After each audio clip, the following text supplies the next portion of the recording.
It's Philosophy Talk. Does your expertise on sexual tension come from professional training or first-hand experience? I do have 3 wives. And they each have... 2 husbands, besides myself. Sounds very complicated. What the world needs now is more sweet loves. You don't have only one friend at a time, so why have only one lover at a time? What do you say, are we all going to get married? All of us? All of us. But that's bigamy. Yes, and that's bigamy, too. Is it immoral to love more than one romantic partner at a time? Are romantic relationships the only love relationships we even think of as exclusive? I know what we have to do. We've all got to have sex together.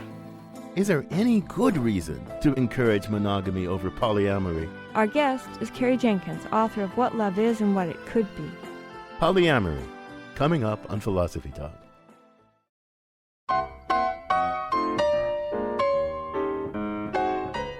Is it even possible to be in love with more than one person at a time? Isn't monogamy just an outmoded cultural artifact? Well, aren't polyamorous just afraid of commitment? Welcome to Philosophy Talk, the program that questions everything. Except your intelligence. I'm Ken Taylor. And I'm Ray Briggs, sitting in for John Perry. We're here at the studios of KALW San Francisco. Continuing conversations that begin at Philosopher's Corner on the Stanford campus, where Ray teaches philosophy and I pretend to. Today, we're talking about polyamory. Now, polyamorous people have multiple romantic relationships at the same time. Personally, Ray, I find it hard enough to manage one romantic relationship. Well, look, Ken, polyamory may not be for you, it may not be for everybody, but some people seem to find it a deeply satisfying way of being. I'm afraid I have to admit, I don't really see the attraction. Well, isn't it obvious? Loving more people is better than loving fewer people. Being loved by more people is better than being loved by fewer people. Variety is better than monotony. Look. I grant you that having more friends, especially if they're the right friends, can be better than having fewer friends. And there are people who want to have more rather than fewer children to love and be loved by. But romance, I don't know, right? That's different. Romance is meant to be a one-on-one kind of thing. Now, why think that? Well, look around the world. Most people are in monogamous relationships around the world. Maybe we're just hardwired for it. Maybe it's evolution. Ah, right. So-called monogamous people cheat on their partners all the time. And it's not just people, it's animals too. And even if they don't cheat, the only way that most people get away with calling themselves monogamous is that they have a whole series of partners, one after another. Oh, yeah, sure. We don't always live up to our commitments. I admit that. But part of our animal nature, I guess. But look, you got to admit, it would be better if we did live up to our commitments. And don't you think there's something cool, something amazing about this grand tradition of lifelong romantic partnerships? Well, traditions can be valuable, Now you're but getting no, it. Now but you're getting it. but it can be oppressive too. What about the tradition of women being financially dependent on their husbands, or gay couples not being allowed to marry? Monogamy is rooted in oppressive traditions. Oh, come on. That's a little much. Why do you say that? The whole idea of monogamy is based on women as property. Men want a domestic servant to stay at home and take care of their children, so they control women's sexuality. Oh, God, Ray, that's so 14th century of you. You were in the 21st century now. To some extent, we're all feminists, or we live the results of feminism. If men want their wives to be monogamous, they have to be monogamous too. That's how it works these days. Oh, sure. Let's make all the genders equally miserable. Oh, come on. You would prefer polygamy? That's even more oppressive. Speaking of oppression, what about Mormon fundamentalists who marry dozens of teenage girls? You like that? And in some cultures, men can collect as many wives as they want and then divorce them as soon as they become inconvenient, like, yesterday's recycling. You like that? It's not the number of wives that's the problem. It's the assumption that wives have to obey their husbands, that husbands are supposed to have financial control over their wives. That's what's sexist about polygamy. And monogamy is just as bad. Oh, come on. You're really saying that the number of wives is irrelevant to the oppressiveness of polygamy? Come on, Ray. You're so hung up on men and their wives, Ken. You're so heteronormative. Plus, Jeepers. why does the nuclear family have to be the focus of everything? You call it heteronormative. I call it normal. Besides, how is this polyamorous stuff supposed to work out in practice anyway? I'm glad you asked, Ken. We sent our roving philosophical reporter, Liza Veal, to ask some people how they found their way into non-monogamy. She files this report. My name is Alex Schoenfeld. Monogamy almost killed me. It was like voluntarily lobotomizing myself. When I was younger, there was a lot of isolation that came with divorce and like looking to sort of what type of romantic partnerships do I like see myself in. I didn't really see models that I wanted to replicate. I have been practicing non-monogamy for 7 years now, and I'm still figuring out how to do it. In my early 40s, I started my first open relationship. I never had to pretend that she was the only person I was ever going to be attracted to. And that came as a revelation. We're still together. And over the years, we have had loving, long-term relationships with lots of different people. My most recent relationship is the first closed monogamous relationship I've ever been in. And it was this, I loved this person a lot. And so I was really trying to meet them where they were, and through that relationship really realized that being in a monogamous relationship actually wasn't something I could do. I don't know if it's an orientation, but it felt dishonest. Like I felt like I couldn't be my full self. I think that being able to love often and easily is one of the better things about me. And I've always wanted to have sexual adventures and know people in that way. And my whole life I thought that I could either have a loving, committed relationship or I could have the kinds of sexual connections with people that I wanted, and I couldn't have both. I'm really not even talking about sex, just like this kind of connecting with people that can happen, that feels open and maybe charged with like erotic energy or whatever, but just that like that would be okay, and that if it ever did develop, that would be okay. My name is David. I'm Lena. For the last 7 years, my primary partner has been Lena. I think we're pretty well aligned because we both believe in a hierarchical relationship where we are each other's primary partners. The major kind of categories of structure in poly relationships can be broken down into two things. You have relationship anarchy, and then you have hierarchical poly. I last dated a guy for almost 2 years. We had conversations around what does the future look like? Like, could there be kids? How does his and his partner and mine, David, all intertwined life look like together? And we did not see eye to eye on the fundamentals of poly. I think one of the hardest things to deal with in open relationships is dealing with either your own or your partner's new relationship energy, right? That initial falling in love with somebody else thing can be so intense and so overwhelming that it can make somebody really annoying to hang out with. Everyone's like so afraid of feeling jealous. This work to me is like, okay, is this mine responsibility or is this yours? Or is it ours together? And a lot of the time for me with jealousy, it's actually my own work of like, yeah, okay, like, so I'm feeling jealous. Okay, why do I feel jealous? Okay, I'm going to tell them why I feel jealous. Right? If only we lived in a world where monogamous people were safe from jealousy and breakups and infidelity. I mean, I kind of think monogamy is vanishingly rare, like real monogamy.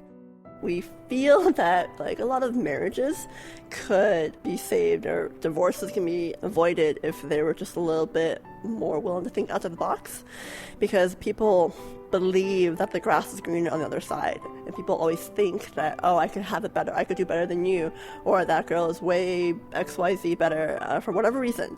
And if you just give them a chance to go out and date and explore, they'll come back. Few things make me appreciate Lena quite as much as like going on first dates. There's ways to do open relationships that are really horrible to other people and that are like, can be deceptive, can be manipulative, can be controlling. It's so hard. It's like exponentially. I mean, I think your feelings are abundant, but your time and energy is not. For Philosophy Talk, I'm Liza Veal. What happens when your romantic ideals collide with real-world challenges? I'm Ken Taylor. With me is my Stanford colleague, Ray Briggs, and today we're asking about polyamory. We're joined now by Carrie Jenkins, who's a professor of philosophy at the University of British Columbia. She's the author of What Love Is and What It Could Be. Carrie, welcome back to Philosophy Talk. Hi there. Thanks for having me. So, Carrie, your book is about romantic love, which has been at the forefront of philosophers' attention, or at least some philosophers' attention, for a long time. But it also discusses polyamory, a topic that typically gets a little less airtime, I'd say. What got you interested in polyamory? Well, I mean, the short answer is I'm polyamorous myself. I am married, I have a husband, and I also have a long-term boyfriend. And this is an arrangement that everybody knows about, so there's no cheating involved. And, you know, this has been going on for a few years now, and I started noticing various kinds of social rejection and stigma right away when I would start telling people about this. And but one of the things that really struck me was how many of the I'm a professional philosopher. I am surrounded by amazingly smart people all the time. How many of them even were not questioning whether romantic love could be anything other than monogamous. And so the confluence of noticing that there was work here for a philosopher to do, and, you know, realizing how impactful this was on my own life and the lives of a lot of other people that I knew, and was learning about and hearing about, made me think I should maybe write a book about this or something. So you've mentioned the cultural expectation of monogamy, which does seem pretty widespread. Where do you think that expectation comes from? Well, I think that ultimately it's about the control of paternity. You can see this idea. I'm not the first person to think that. You can see it in a lot of other philosophers. You can see it in Bertrand Russell. I can see it in Engels. This idea that the control of women's sexuality was the way to secure paternity and thus, you know, things like the inheritance of property along the male line. But that originally, of course, wouldn't have impacted both men and women equally. So the idea that women should be entirely monogamous, but men, there'd be a lot more flexibility. That's been a very common pattern, whether it was actual polygamy or just sanctioned mistresses. And so then what you see with the beginning of early movements for gender equality and women's rights is a kind of leveling whereby the monogamy norm is imposed on men as well, at least, you know, in principle. But there are so many remnants of the original gender imbalance. Like, I mean, you know, just think about the word slut and the word stud, right? Those are very, very different connotations, at least. There's controversy over how much of that is actually packed into the semantic meaning. But even if you look at the legal situations, a lot of parts of the world where adultery is against the law. So, you know, places like Saudi Arabia and Pakistan, and actually lots of parts of the U.S. as well. So the UN has called for Carrie, decriminalization. So, Carrie, there's a lot there. I want to slow down a little bit. Yeah. Because there is polygamy around the world. I read somewhere, Helen Fisher said something about 84% of cultures around the world allow polygamy. But women don't go in for it. They won't be the second wives of very many men. They'll only be the second wives of the very rich men. So most cultures that allow polygamy, actually, there's mostly monogamy because women mostly won't put up with it. So it's kind of complicated, isn't it? It depends what you mean. So you're talking about a patriarchal polygamy structure where men are allowed to have multiple wives, but women are not permitted to have multiple anything. Well, so, right. right. So I'm not talking about that. But women refuse in those cultures mostly to be the second wives of. In situations where this would be the woman's only source of income, then, you know, obviously you need a certain amount of resources to be able to support a larger family. So that makes sense just from a financial, from an economic point of view. So polyamory means many somethings, many sort of loves, I guess, but many marriages, many relationships. What is polyamory about being poly? Because there are a lot of things that love could be. Yeah, quick question. Yeah. I mean, the word comes from the word for love, the Latin amare, for love. And, you know, but different people understand it very differently. It's a word that has a lot of scope within it for people to find their own way and their own path through it. For me, it means having many loving relationships that fall outside of the monogamous norm. So you're listening to Philosophy Talk. Today, we're thinking about polyamory with Carrie Jenkins from the University of British Columbia. In our next segment, we'll discuss the ethics of love and relationships. What do we owe to our loved ones? Does romantic love come with special duties and obligations? And if so, can you realistically have those obligations to more than one person at the same time? Must divided love mean divided loyalty? When Philosophy Talk continues.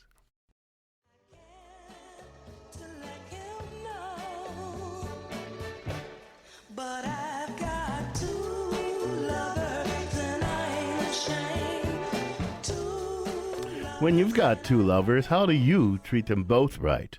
I'm Ken Taylor. This is Philosophy Talk, the program that questions everything. Except your intelligence. I'm Ray Briggs, sitting in for John Perry, and we're thinking about polyamory. Our guest is Carrie Jenkins from the University of British Columbia, author of What Love Is and What It Could Be. So, Carrie, many philosophers have conjectured that we have special obligations to our loved ones, including, and perhaps especially, to our romantic partners. So let's think about what does that mean for situations where we have more than one romantic partner? Yeah, so I mean, you know, we have special obligations very obviously to our children. And so one might ask the same question about what happens if you have more than one child. And the answer is you have special obligations to both children. That's true. That's true. But I think you're making an important point. And it is one thing that puzzles me about even the impetus toward thinking that romantic love is exclusive, because you don't think your love for your one child necessarily competes with your love for your other child, or you don't think your love for your one parent for your love for your other parent or your friends. Like, so yeah, I get that, and that's important. But somehow people still insist that romance is special, and I guess morally or ethically special. Do you think there's anything to that thought? I think, you know, it can be for some people. And so, I mean, this is an important point. I'm not anti-monogamy. I think it should be a choice that people make. And I think that actually is a way to strengthen monogamous relationships, is for the monogamy to be freely chosen out of the range of alternatives. So do we want to be ethically non-monogamous in some way? Do we want to be polyamorous? If the answer to that is no, because there's something valuable about monogamy, then I think that people should choose monogamy. But the point is, at the moment, we just have this real kind of cultural impetus on monogamy as the correct model. So I have a sort of follow-up question about monogamy as the correct model.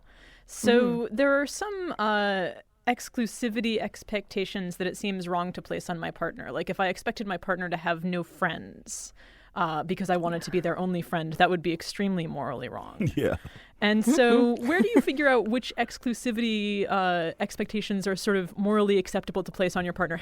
How much sort of romantic exclusivity and monogamy is morally okay, and how do you sort of figure that out? I mean, I don't think anyone can do this for the people in the relationship. I think that's something that people have to do themselves, and they have to make free and, you know, fully informed choices for themselves. The issue then is to remove social pressures that try to push everybody in the same direction. So, you know, I think there should be more conversations when people are entering into relationships of any kind, but including romantic relationships. What kind of relationship do we want this to be? Not does everyone else expect this to be, but do we want it to be? So you think, I mean, it sounds like you think it's all up to us. I mean, if X and Y who are in some relationship. I mean, but it's not. I mean, is it? There is some kind of social structure. Take one's relationship to one's children. This something like the state or something can say, you owe your children this, right? You don't get to negotiate yourself out of it. And there's morality that says, well, but you don't owe your children that. You owe the world has some call on you. You can't give all your resources to your children. So there's something about most morally fraught relationships that have, you know, some kind of external constraint, some kind of internal negotiation, some kind, right? So. Yeah, commitment's a good way of thinking about this, right? So, you know, if you have a child, you're committing to care for and love that child and to raise that child. If you enter into a commitment with another person, say, you know, I promise to be exclusive with you forever, and then you break that commitment, of course, there you have your ethical failing. But if you don't make that commitment, if you make a commitment, I will be with you forever, but I'm not promising to be exclusive romantically with you, and then you have another romantic partner, you haven't broken a commitment. So I don't think there's an ethical failing in the second scenario, although there is in the first one. So we've got a caller, Jenny from San Francisco. Hi. Welcome to Philosophy Talk. What's your comment or question, Jenny? Thank you. Well, I'm wondering, is polygamy something, or polyamory, sorry, something that all people are capable of, or do you think it takes a certain kind of person to be capable of loving more than one person? Good question, Jenny. What do you think, Carrie? I don't know about capable. I mean, I would prefer to think here in terms of what people want and what people need and what they choose. So I think there are, in my experience, there are some people who chose monogamy and they knew they had alternatives and they wanted to be monogamous, and other people who don't. And I think, I'm not sure it's really about, failing to be capable of the alternative, although maybe that is the case for some people. But I mean, I'm a little bit hesitant to think about not being able to go the other way, because that suggests that we have to make like a special allowance for those people who are incapable of being one or the other. And if there's nothing wrong with either choice, it shouldn't be a question of making a special allowance because they can't do it, Well, but people, I don't know, people have lots of moralizing views about all kinds of things. I'm not quite sure where those come from, but I want to shift the conversation just a little bit because of it's connected to Jenny's thing. Marcuse, I think it was, said that human beings are polymorphously perverse. And even Helen Fisher, whom you talk about a lot in your book, she says we have these three systems: lust, love, and attachment. I know you have certain views about that, but one of the things about her views about these three systems is that, they don't always work in sync. Right? Mm-hmm. And she argues that there's like evolutionarily pressure toward pair bonding, toward romantic love, toward lust, and you can be attached to one person but be in love with another person and want sex with still other people. So human beings are darn complicated. I think we're capable of all kinds of things. I think Jenny has kind of a point. I think all human beings are capable in this Marcuse way of polymorphous perversity, but culture and history and all this stuff comes in and tries to channel this. What do you think? Well, I mean, there's capable and there's capable, right? It depends what kind of possibility you're talking about there, because a lot of people can make themselves do something. So maybe someone who's who really wants to be monogamous could make themselves be poly. Maybe, and some people might try to do this in order to fit in with another person that they really want to be with. This is a real world situation, right? So you want to be with a polyamorous person. You're monogamous, but you try really hard to be polyamorous so that you can be in a relationship with this poly person. Maybe you're in some sense capable of that, but if you're miserable, how's that a solution? I get your point. And the point is well taken. But I guess, let's distinguish between, as it were, the psychology of individual difference and the psychology of the human species. It seems to me that the psychology of the human species is really complicated. And if you look at the human species, you find, even in monogamous cultures, Ray was right. I mean, adultery is prevalent. It's been prevalent ever since there was monogamy, right? Why is that? That's something about the human species, right? It's something about we're not just simply designed for X or Y. We're kind of designed for X and Y, and culture tries to settle the warring, how we weigh the warring factors. Yeah, I mean, one of the ways I sometimes look at this is when there's a really, really strong social or cultural prohibition on something, it must be something a lot of people really wanted to do, right? Because otherwise you wouldn't need to have it be so... You wouldn't need so many messages telling you you're not allowed to do it. And so I think this is, there are a lot of people who find monogamy difficult, at least in the very long term. And another point that Ray made, which is absolutely right, is that sometimes this is resolved by becoming serial monogamous. So you just cycle through a lot of partners. And that itself can be very destabilizing as a model, especially if we're thinking about things like the commitments people have to children, the commitments people have to other folks in their lives. Serial monogamy followed by serial divorce and separation can actually be very traumatic. And so it's a very complicated balance. And I don't think ultimately there is any getting away from the fact that we're not just complex as a species, but each of us individually is complex as well. So I have a question too. We're sort of talking a bit about social models for relationships, and sort of serial monogamy is one and monogamy with cheating is another. So I want to know, so it seems to me like there's a kind of commonly held model in which sort of you meet somebody, you get into a monogamous relationship, you get married, you have children together, you share a household and finances, and then you sort of die still married. So that seems that's a little outmoded to me. But that's one model. But where do I go for different models, and how do I sort of have several models and let people find the right one? This is part of the problem. We do have a dearth of role models. We have a dearth of representations in our shared culture. If you watch romantic comedies, you will pretty much always see a meet cute between a very, very good-looking white boy and a very, very good-looking white girl, followed by some struggles, but then, union, and they get together. And my friend Mandy Catron, who works on love stories, has been explaining that this very kind of uniform pattern that we think of as a love story, where do people get other role models from? Well, I mean, you can read into literature on various types of non-monogamous relationship structures. So there are books like Opening Up by Tristan Taormino. My book looks at a few of the issues. But the part of the problem is we're not really getting mass cultural representations. Well, yes, right, because I'm going to take a long view.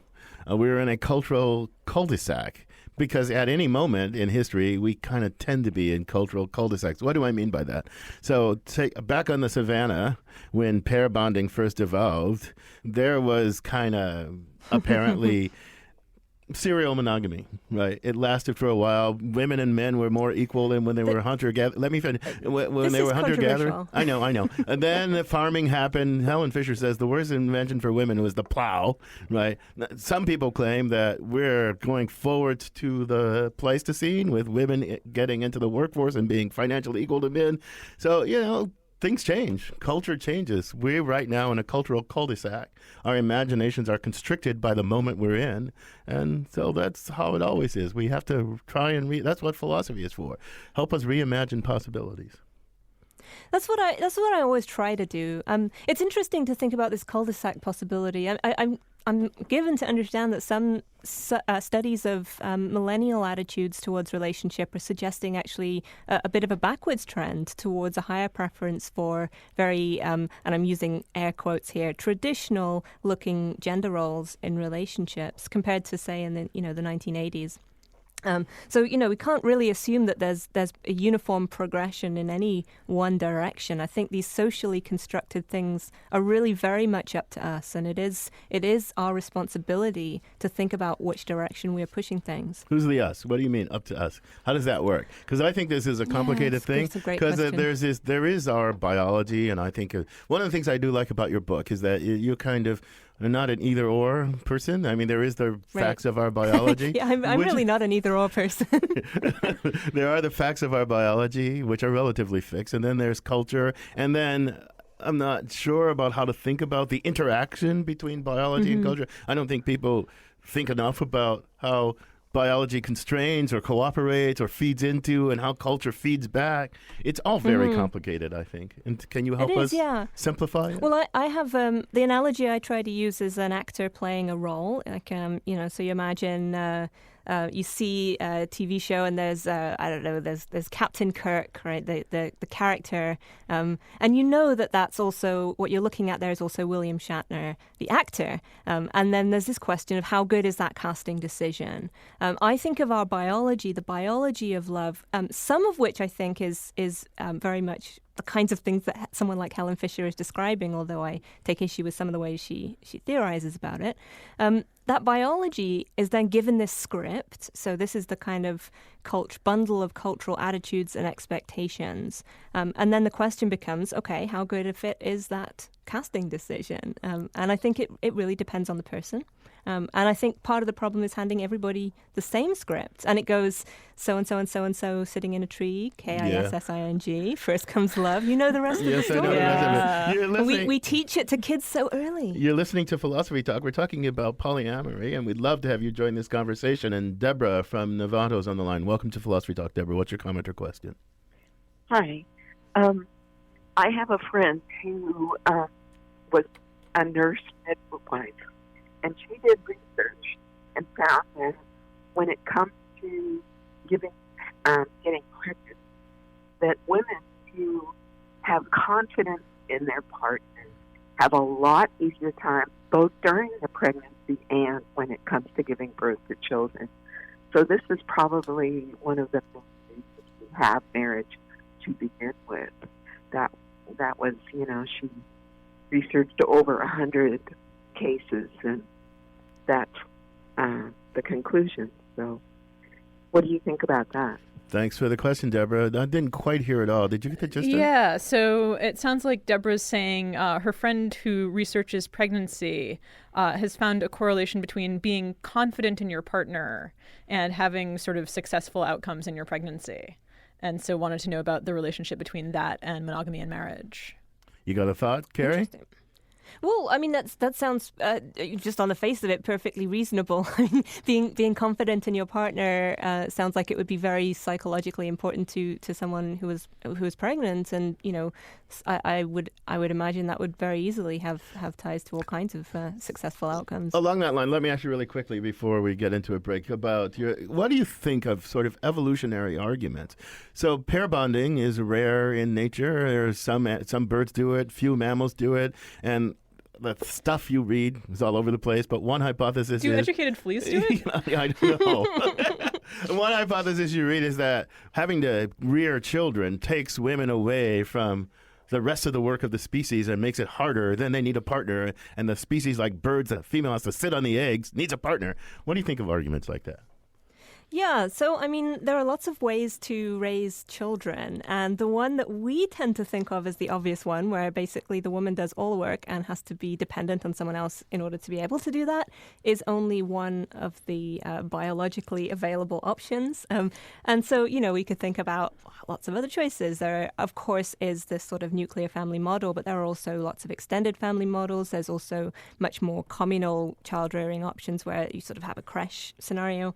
And of course, when Fisher talks about this, she sometimes talks about women literally having their hands full because they had to, when we became bipedal, had to carry babies in their arms rather than on their backs. But one of the things that you can do about that as soon as you have the technology is wear a baby sling. And so, we have to be a little bit more careful not to let, I think, some of the cultural attitudes that are predominant right now interfere with our theorizing about prehistoric hominid evolution, because it's very easy for that interference to start happening unless we're really scrupulous about it. You're listening to Philosophy Talk. We're thinking about polyamory with Carrie Jenkins, author of What Love Is and What It Could Be. In our final segment, we'll be thinking about how social institutions affect our romantic relationships.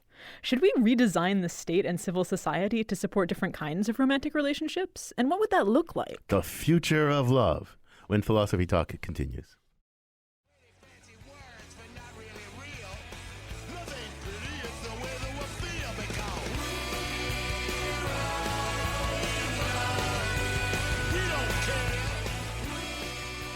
We're all in love, but are we all going about it? What are we going to do about it as a society? I'm Ken Taylor, and this is Philosophy Talk, the program that questions everything. Except your intelligence. I'm Ray Briggs, sitting in for John Perry. And our guest is Carrie Jenkins from the University of British Columbia, and we're thinking about polyamory. So, Carrie, we're going to do something for you that we do with our guests on Philosophy Talk from time to time. We're going to give you amazing powers. We're going to appoint you czar of romance. You've got the power to redesign the state, civil society, whatever institutions you want, or educational institutions, in order to make the world a better place for healthy romantic relationship. What's the first thing that you're going to do? Oh, boy. So there's so much there. I think one of the first things has got to be looking at institutions like marriage and laws. So one of the big questions here for me is, does the state really have any business choosing for us what kinds of romantic relationships we may or may not want to be in? Does it have any business, for example, making some sorts of relationships financially easier? Does it have any business dictating who gets to visit the bedside of a sick loved one? I don't really see a long-term future for that type of interference in personal life. Are you suggesting? So we've had a guest on Philosophy Talk who suggested that the state should, for various reasons, get out of the business of marriage altogether. That the state isn't in the business of having bar mitzvahs be a state-sanctioned institution. Why should marriage? Marriage has so many different meanings, so many different forms, and she argued in a liberal, pluralistic polity in which the state is supposed to be neutral, it should just not be in the business of marriage at all. Yeah, so I'm pretty much in favor of Elizabeth Brake's view, which is that there's at the moment we have a kind of unfair privileging of certain kinds of relationships that are supported by things like marriage laws, but not just marriage laws. Now, I do think there's obviously a sense in which the state has an interest in children and the raising of children in safe and secure environments, and that's a separate question from how it does or doesn't choose our romantic relationships for us. But I mean, stepping away from marriage and laws, there's also, I think, a really big question about how we are envisaging the possibilities here, because we tend to think, I think, a little small.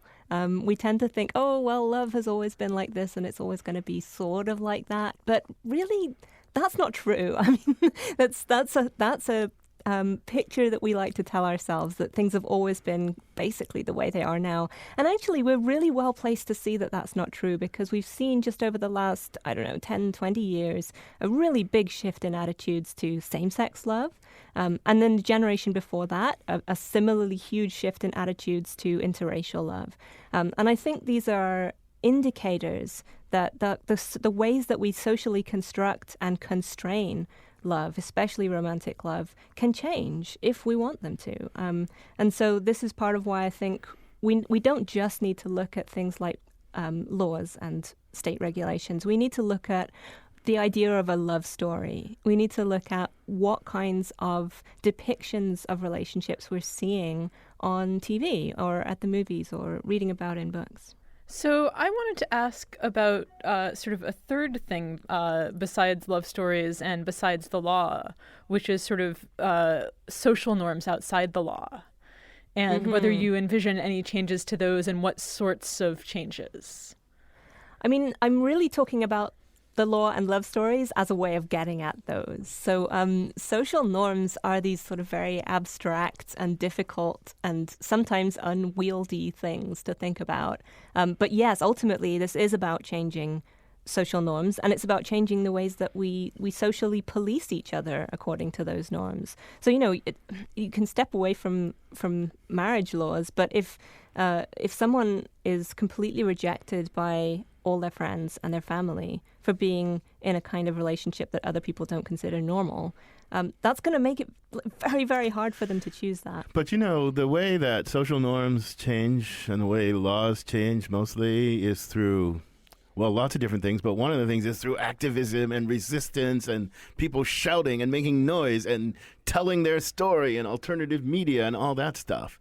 Is there a polyamory movement that has that kind of force behind it that, say, the gay rights movement had or the civil rights movement had?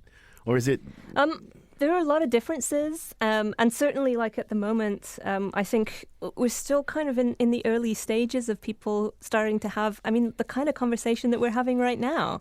And the question is still being framed in very much this way, is there something morally wrong or, gross about this? And so that's sort of where we still are, unfortunately. We've got a caller, Ella from Oakland. Welcome to Philosophy Talk, Ella. What's your comment or question? Hi. My question is the practicality of what the guest was saying her situation is. So she has a husband and she has a boyfriend. First of all, I'm not sure it would qualify as polyamorous. Maybe it's more dual amorous. But the other thing is, what do you do about holidays? What do you do about weekends? What do you do if both your husband and your boyfriend have a really important work party that they want you to come to? Does your boyfriend have his own family and wife? Is there, all the logistics of working out something like that. Thanks for the question, Ella. Carrie, you can be as open. You can abstract away from your own case or take your own case, whichever you prefer there. Okay, I can tell you a few things about my case, but really, there's a sort of general answer, which is everyone has to work out those details, and the lack of role models can make it challenging because everyone has to sort of figure it out for themselves. But then again, everyone has to figure it out for themselves anyway. Even if you're married and suddenly your sister has a very important engagement that that coincides with something that your husband is doing, then you have to make a choice. And so, if that happens, one has to make a choice, and sometimes it's a matter of just scheduling around things. I try to arrange my own life. I'm quite an organized person. I have lots of Google calendars on the go, so I try to have awareness of when these potential scheduling conflicts are going to come up. And sometimes we can work around them, sometimes we can't, and that's part of life, really. I mean, if you have two kids and they both have a school performance, what do you do? Yeah, so I want to ask about what if you have two kids? So a lot of the conflicts that you just described are conflicts that don't seem particular to love, like if you have two people that you care about. Yeah. And so I'm kind of wondering about the emphasis on love relationships as the most important kind of relationships that you sort of suspend everything for, which seems to be really culturally common. Do you think that is a reasonable emphasis? Can I add to this before you answer? I just want to add to this, though, Carrie, because I have a similar thought. Don't mean to pile on, but I do think there is something that's not in your question, right? That needs, because romantic relationships are a form of intimacy and deep connection that is different from all these other love relationships. I love my country, but I'm not intimate with it. I love my siblings, and I care about keeping up with their lives, but it's not this day-to-day kind of management and commingling of... Right, but I don't know. I'm really close to my best friend, and we don't make out with each other, and that's okay. Yeah, that's true. That's true. We're really important to each other. That's true, but the person you do make out with... But anyway, Carrie, Can I put, yeah. I'm going to put a label on this. Okay. So, God, you're going to label us. I am. So there's this word. I'm not labeling you. I'm labeling this bundle of attitudes. So amatonormativity, which is basically... Say that again. That's a mouthful. Yeah, it is kind of a mouthful. Amatonormativity. So this is the idea that romantic love relationships of this kind of traditional expected kind, where it's basically two people in a permanent romantic and sexual relationship, that those are more important than anything else. That is an assumption. We can question it, and I think we should question it, because there are people who live in extremely intimate and committed and long-term relationships with a friend, with a family member, which are not romantic and they're not sexual, and yet those are the most important relationships of their lives. Right, I get you. But there is a kind of source of meaning, these kind of special relationships in a human life that is different, have a different contour and texture. But there's a caller who wants to get in. Oh, this is a email. Joanne from San Francisco has a question regarding government and marriage. It seems to me that the government is needed as a sort of neutral arbiter when it comes to a fair property division among partners. Without rules and government enforcing those rules, one partner or the other may be disadvantaged, leading to the unfair division of property accumulated during the marriage. This is going back to my liberal argument for getting the state out of the business of marriage. Joanne is pushing back on that. Right. And so, I mean, this amounts to kind of effectively a control of property and resources in a breach of contract. So I think, contract law could be able to handle situations where a commitment has been made to be an economic unit with another person. We already have a lot of laws and regulations for corporations that handle these sorts of things. And then that contract is broken, or the corporation needs to break up. So there are ways of doing that don't have to be dictating things like who can have sex with whom at the same time. Right. Yeah, I wanted to sort of jump in on that point, because it seems that sort of love relationships and romantic relationships are not the only relationships that create those kind of vulnerabilities. Like if I'm taking care of an elderly parent, I might want legal protections for me and for them. You got a comment or thought about that, Carrie? Or if you want, this will be your last comment or thought. So give us your last closing thought. All right. Okay. So, my last closing thought has been this theme that's been going through all of my comments, which is really we need more diversity of representation. We need to understand that there are lots of things we don't question that we should. We need to, for example, the centrality of romance, the idea of monogamy is the only option. But ultimately, each person's got to ask those questions for themselves. I can't tell anybody else what to do, and neither can you. How can we silence the culture, the droning other, as I tell my students, that keep telling you, here's how you should answer that question, Carrie? How do you do that? That's really, really hard, because after a while it's in your head as well. Right. And so, you have to, it's like a muscle you have to keep training. Yes, and here's my last thought for you, Carrie. That's what philosophy is for. That's why I tell these students they need to take philosophy courses. Cosine. so that they know how to respond to the droning other who has power and influence, but not necessarily the reason. cultural white noise that's just coming at you all the time. Yes, you've got to be able to tune into that so you can hear the messages and decide if you agree or not. So on that note of a deep agreement, Carrie, I'm going to thank you for this conversation. It's been a lot of fun. Thank you for joining us. Thanks very much. Had a great time. Our guest has been Carrie Jenkins. She's a professor of philosophy at the University of British Columbia and author of What Love Is and What It Could Be. The conversation continues. It's already started with Ray's blog at Philosopher's Corner at our online community of thinkers, where our motto is, get this, cogito ergo blogo, I think, therefore I blog. And if you have a question that wasn't addressed on today's show, we'd love to hear from you still. Send your question to us at comments at philosophytalk.org, and we might just feature it on the blog. And you can also become a partner in the community by visiting our website, philosophytalk.org. And now, a voice we all love, no matter how fast. It's Ian Scholes, the 60-second philosopher. Ian Scholes. Western culture is based on monogamy, but there's not much that causes more trouble than one partner messing around. Couples can get in trouble from being two together. Macbeth and his lady, Oedipus and his mom, Cleopatra and Mark Antony. Another problem, stability and variety are constantly at war with each other. That's why you have hookers and orgies and affairs and porn and swingers. And also polygamy, as once practiced by Mormons and others in other multi-partner relationships. Polyamory has only been called that since the 90s, when the term was coined for a Usenet group. Free love was an earlier example, as practiced by the 19th century Oneida community, where consent was the only restriction. Not to mention the Order of the Oriental Templars, founded by the wicked Aleister Crowley, the motto of which was, do what thou wilt. In 1956, a man named John Peltz Presmont, called Bro Judd, started a community called Carista. He took Crowley's basic idea, that is, sex, drugs, and a lot of late-night yakking, and took all the Satanist stuff out. Bro Judd was a good-natured libertarian hippie, in other words, who moved the outfit to San Francisco in 1971, where I used to encounter them, in the form of their zines, which could be found in fine laundromats all over Haight-Ashbury and the Inner Sunset. Carista was based on units they called BFICs, or Best Friend Identity Clusters. And doesn't that sound sexy? This was the basic social block of the commune, which actually humorously called itself a utopian sex cult. Most BFICs were 4 or 5 people, one was 20. The idea was you were faithful to the group, but did not stray outside the group. So you get the stability, but you also get the variety. This involved scheduling to promote non-preferential coupling and to drive out jealousy. Otherwise, things were communal, car sharing, buying in bulk, sharing rent.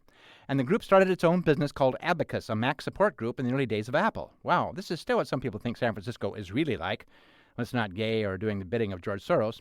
How could Carista fail? Well, sometimes you make it tired of a person in your BFIC and not want to have sex with that person for that night. Or ever again, not wanting to hurt that person's feelings, you would make up some impurity, as they were called, at the group's Gestalt-O-Ramas, which was the cult's way to air grievances, refine ideologies, and so forth. Get the person evicted from the commune, you don't have to have sex with them. These group meetings became problematic in other ways, as they were run by either A, the loudest and most insistent, that is, the bossiest, or B, the one who understood the internal ideologies the most, that is, the priestiest. Since they were all just making it up as they went along, this led to resentments and conflict. Also, when you have a job, you meet people, which means you might become interested in somebody outside your BFIC. Also, the computer business started to decline, as businesses do, and nothing puts more pressure on a relationship than lack of money. Nothing. Anyway, Carista is no longer active in San Francisco. Among other factors that brought it low, one would have to throw in the toxic value of purity, which is what one former member called the tiresome judginess of the group meetings. And you have to factor in the complicated scheduling required for your love life. When you need to check a day planner before you take off your trousers, well, maybe you should just go back to bitter solitude. Works for me. I gotta go.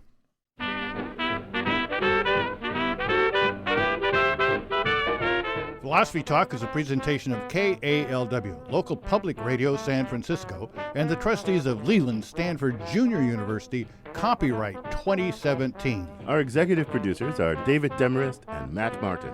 Our senior producer is Devin Strolovich. Laura McGuire is our director of research.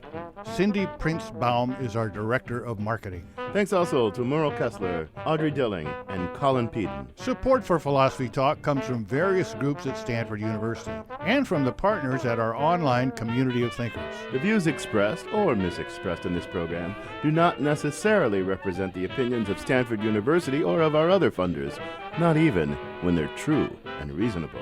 The conversation continues on our website, philosophytalk.org, where you too can become a partner in our community of thinkers. I'm John Perry. And I'm Ken Taylor. Thank you for listening. And thank you for thinking. You know what you are? You're polymorphously perverse. What does that mean? I don't know what that is. You're exceptional in bed because you get pleasure in every part of your body when I touch it. You know what I mean? Like the tip of your nose, and if I stroke your teeth or your kneecaps, suddenly get excited.